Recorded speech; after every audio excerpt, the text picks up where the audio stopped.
Tere! Minu nimi on Joanna ja mul on siin ka keegi kõrval. Tere! Minu nimi on Marit Ja meie oleme Häälemanna. Häälemanna.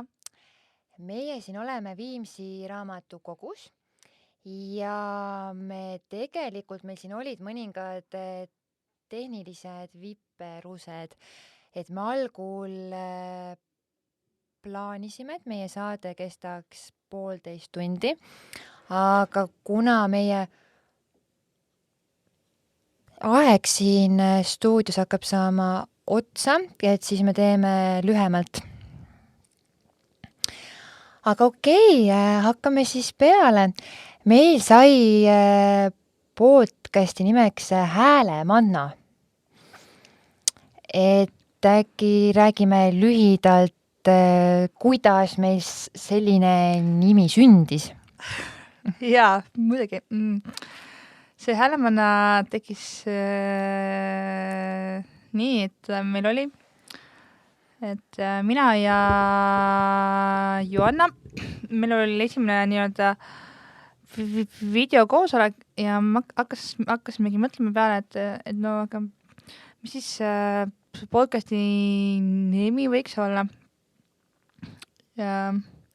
Ja me mõlemad tulime ühe ägeda nime peale. Joanna, kas soovid öelda? Jaa, meil tuli esimeseks nimeks, me mõtlesime Kuula. Ja see Kuula tuligi sellepärast, et kogelejatel on üli oluline, et neid kuulataks ja nende sõnu ei lõpetataks. Et see on väga tähtis, et ta saaks enda mõtte lõpuni rääkida ja sellest meil ka tuli Kuula ja me ka tahtsime enda podcasti tunnusmeloodiaks panna Ott Leplandi Kuula. Aga siis me hakkasime mõtlema, et see on natukene liiga palju. Ja siis me tegime Facebookis konkurssi. Marit, kas sa tahad lähemalt sellest rääkida? Tegimegi Facebookis konkurssi ja võitjaks osutus Ekateriina. Ja, just, jaa. Ja Ekateriinal tuli suke laheda mõtte peale, et kui paneks Mariti ja Joanna nime kokku ja siis niimoodi sündiski Manna. Ehk siis Manna on tuletatud minu ja Joanna nimest. Ehk siis minu algustähed 2 tähte M-A ja Joannal NNA. Jaa. Ja siis kokku Manna. Ja Häälemanna tuli niimoodi, et selle hääle lisas Mannale Mariti mees. Nimega Olev. Olev, just. Ja, aga kuna me siin mingit onupoja poliitikat ei tee, siis sellest lähtuvalt ma usun, et ka kõik nõustuvad, et õiglane oli siiski anda see auhind ka. Et siis, kes kõige parema nime peale suudab tulla ja mida me ka välja valime, siis võitiski 20-eurose kinkekaardi. Jaa. Ja. Võt. Ja siis me otsustasime, et me sellele, et me anname selle võidu ikkagi inimesele, kes mõtles, kes tuli idee peale Manna. Just, ja me oleme nii Ekateriinale kui ka Olevile väga tänulikud, nii et suur aitäh mõlemale teile. Aga tead, me oleme nüüd juba siin rääkinud mõne minuti, aga me ei olegi tegelikult rääkinud lähemalt, et mis on üldse kogelus. Et võib-olla on meil siin kuulajaid, kes ei ole sellest enne midagi kuulnud. Et kas sa tahad seletada lühidalt, mis on kogelus? Ma seletan kogelust enda sõnadega, seepärast et üldjoontes siis, mis on need sõnastatud, nad ütlevad, et kogeleja on kõnehäire. Mina pean kogelust, et ta on siis keripära. Et vahel tekivad plokid ja ei suuda mingit sõnu välja hääldada nii hästi, kui sooviks ja need kõnevoolavus ei pruugi ka nii hea olla, kui tahaks.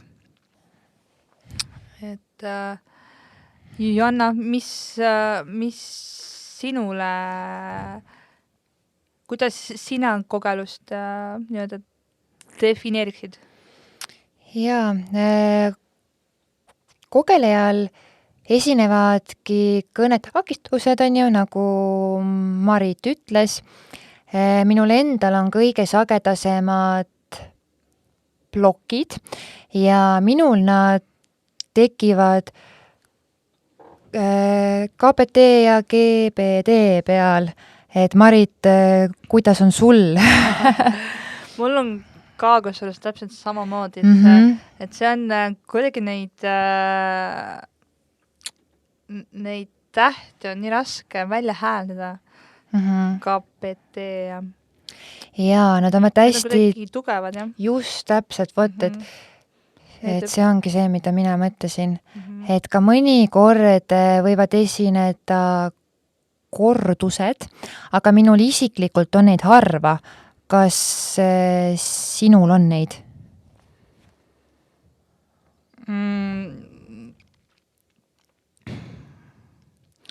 Mul on rohkem need, et ma just neid KBT-si ei suuda välja hääldada. Et kordusi ma väga vast ei ole enda puhul täheldanud, aga just ongi mis on mul kõige enam levinud plokid algavad siiski nende sõnadega, kus on kõhtäht või tõhtäht või P-täht sees.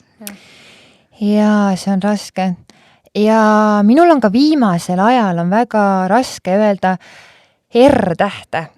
Jaa, ma ei saa aru, milles see tuleb. Enne mul seda ei ole olnud, aga nüüd just, jah. Et see on tõesti veider. Aga äkki me räägime ka kuulajatele, kes me oleme ja kuidas me oleme jõudnud Eesti Kogelejate Ühingusse. Joanna, kuidas sina jõudsid Eesti Kogelejate Ühinguni? Mis sind ajendas?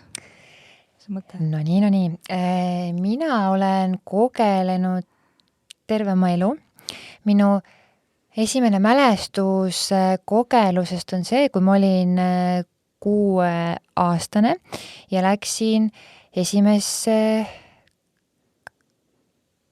klassi, mul oli nüüd plokk ja siis mult küsiti minu nime ja ma ei saanud öelda, sest mul oli väga tugev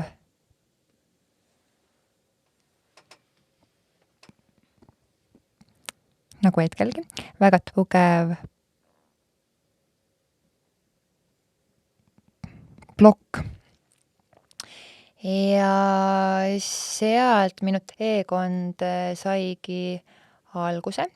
Ma olen käinud mitmete erinevate logopeedide juures ja siis kui ma olin 17, siis ma hakkasin ennast valmistama ette, et siis minna Tallinnasse ülikooli õppima noorsootööd. Ja tollal ma elasin veel Tartus ja mu logopeed soovitas mulle Tallinnas ühineda siis Eesti kogelejate ühinguga ja läksingi siis Tallinnasse, kui ma olin 18 ja siis ma sellega ka ühinesin ja minu meelest see on minu elu kõige parim otsus, sest see keskkond on hästi toetav ja minu meelest oleme me nagu üks suur perekond. Aga Marit, kuidas on olnud sinu teekond siia? Minu teekond ka hakkas, see oli vist ka kuskil 2014 või 2015 aastal, siis kui lihtsalt mul ka mingi hetk ma lihtsalt mõtlesin, et oleks vaid grupp inimesi, kes läbivad samasugust teekonda või muresi, kellel on nagu mul endal. Ja ma kuidagi internetis hakkasingi guugeldama lihtsalt huvi pärast. Mõtlesin, et äkki leidub midagi, mis on seotud kogelusega. See kuskil oligi aasta 2014. 2014 oli. Siis ma leidsingi Eesti kogelejate ühingu veebisaidi. Kirjutasin üldmeilile. No vastastigi Hardi Sigus. Et Hardi Sigus on Eesti kogelejate ühingu pealiige. Ta on finantsjuht, jah. Ehk siis. Et ta on olnud Eesti kogelejate ühingus päris mitmeid aastaid. Ja ma ütlen ka, et see otsus ühineda, et ma ei mõelnud sellele, et kas ühineda või mitte ühineda, ma teadsin, et see on kindlasti õige otsus.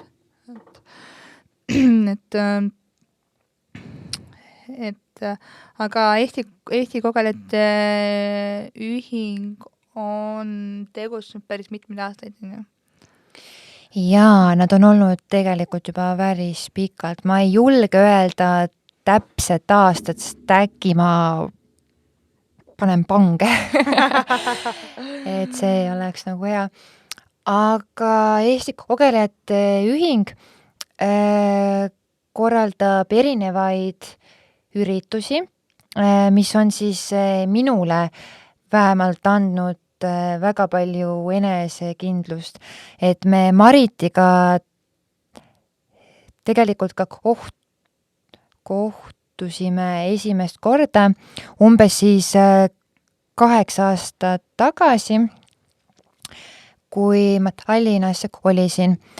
Me olime koos kognitiivse käitumise teraapial, kus meid oligi mitu seal ja me tegime erinevaid harjutusi, mis siis aitasid meie enesekindlust kogelejana tõsta ja minu meelest peale seda kõne läks paremaks küll.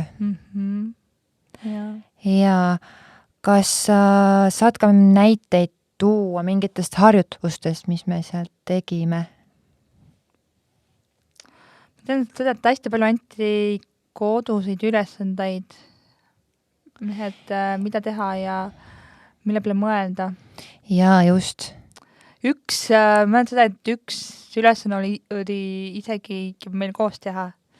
See oli esimene koht, mil me üksteisega tutvusime, kohtusime. mina olin 24 vist ja sina Jaa. olid 18 vist. 18, nii noor.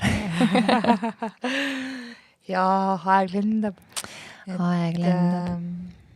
Et mul oli, minu ülesanne oli ka helistada infonumbrile ja küsida, mis kell läheb järgmine buss siis minu kodumaakonda. Ja sinu ülesanne oli Joanna? Mina mäletan ainult seda ülesannet, mis meil anti koduseks tööks. Me pidime minema mingisugusesse kaubanduskeskusesse. Pidime siis võõra inimese käest küsima kogelusega, et kus asub mingi pood. Minul muidugi oli ärevus laes ja mina küsisin ühelt naiselt. Kogelus oli mul ka ikka päris tugev, siuke võimas. Ja ma küsisin, kus asub mänguasja pood. Naine siis ei teinud teist nägugi ja ütles, et mänguasja pood asub teie selja taga. Siis mul oli nii häbi, nagu minu selja taga oli see pood. Aga selles mõttes ikkagi läks hästi. Kuna on ju see naine ei reageerinud mu kogelusele negatiivselt, et siis see andis mulle enesekindlust juurde, mis oligi väga hea, on ju. Jaa.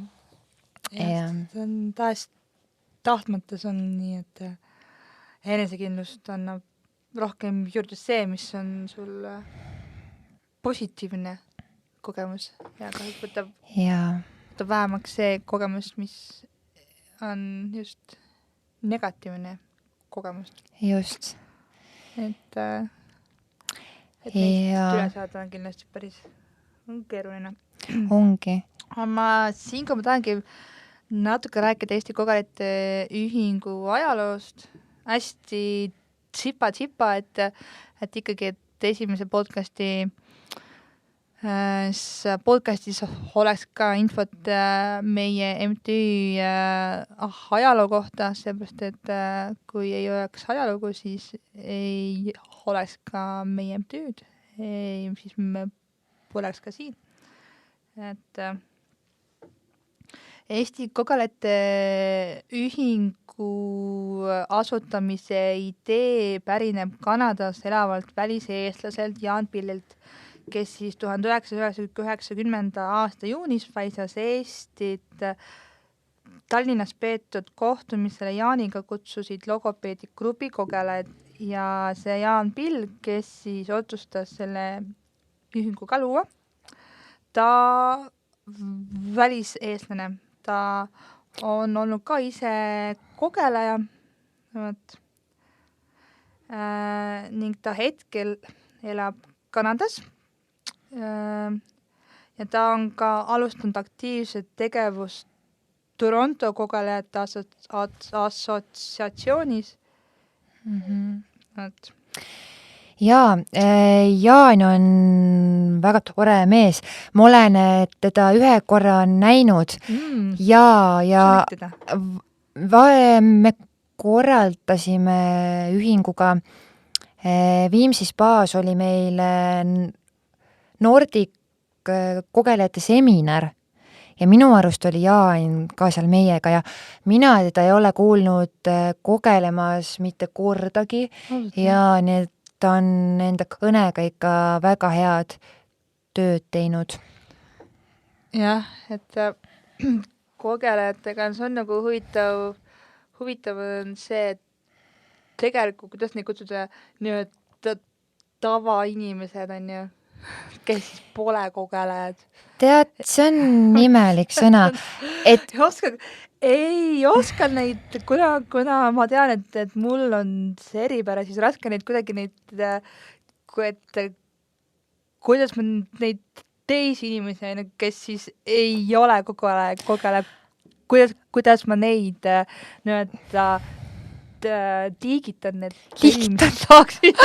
Ai, mulle läks ei no, ega nende jaoks ei olegi ju mingit head sõna, et nad ongi lihtsalt inimesed, kes ei kogele. Jah. Ja nii ongi ja meie oleme inimesed, kes kogelevad ja jutt on lõpp, on ju. Et selles mõttes, et ka nendel on tegelikult raske oma kõnega hakka saamisel, ma usun, sellepärast, et eks kus sa tahaksid, et need, kes ei kogele, siis need inimesed kindlasti ka võitlevad. Nad püüavad olla parem suhtleja ja ka voolava kõne osas. Täpselt samamoodi nagu ka ju meie, eks siis inimesed, kes kogelevad samamoodi. Aga lihtsalt meie puhul on see, et meil on lisaks on veel üks asi, mis ei tee sujuvat kõnet lihtsamaks. Jaa, sest näiteks on ju kas või täiesti tavaline esinemise hirm. See on ju tegelikult mingil määral ikkagi kõigil. Aga vaata meile kui kogelejatel on see lihtsalt võimendatud ja hullult võimendatud ja ma ei tea, no minul on see hirm ikka nii suur, et kas või on ju, kui me nüüd siia stuudiosse tulime ja ma siin laua peal nägin mikrofone, ma mõtlesin, ma lähen hulluks, ma lähen siit minema, mina ei tee seda podcasti, no nii õudne.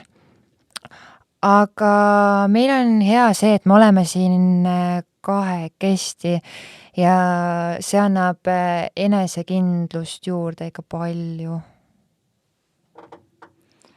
Mul on küll. Ja kunagi hiljem võib teha nendest suure grupi eest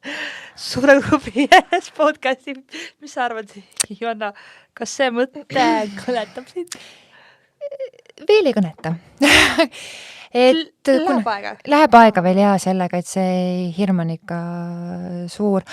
Aga selle hirmu pärast me ju tegelikult seda podcasti teemegi.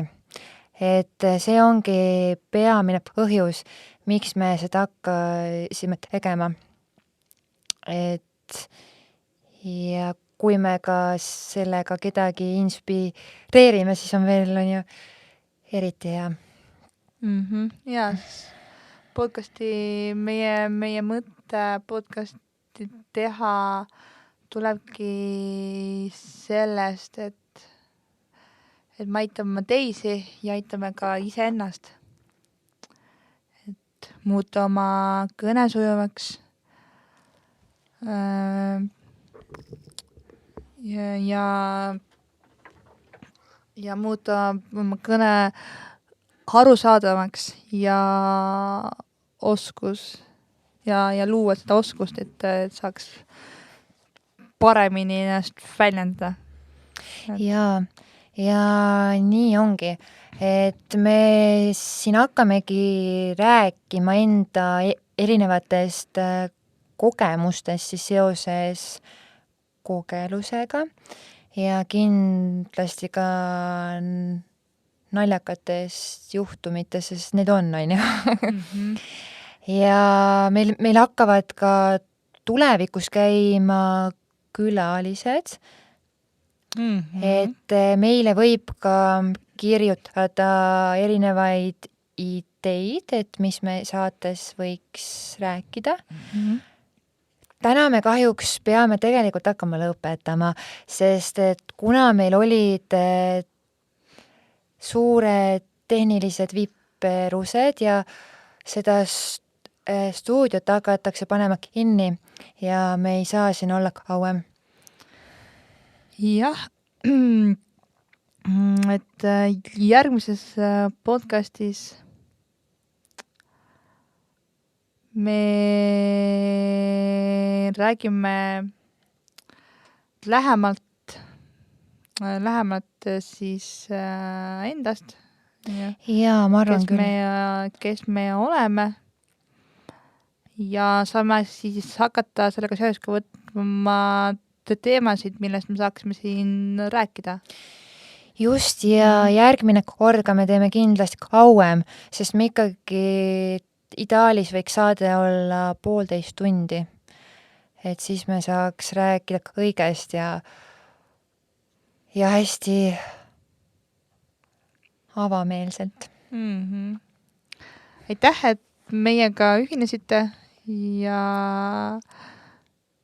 mis oluline, andke kindlasti tagasisidet ja kirjutage meile. Aitäh!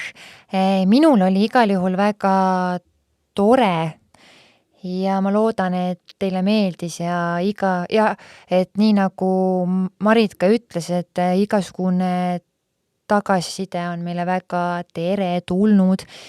Nii et ega siis midagi, kõike head ja näeme juba teiega järgmisel korral. Kõike head, olge tublid!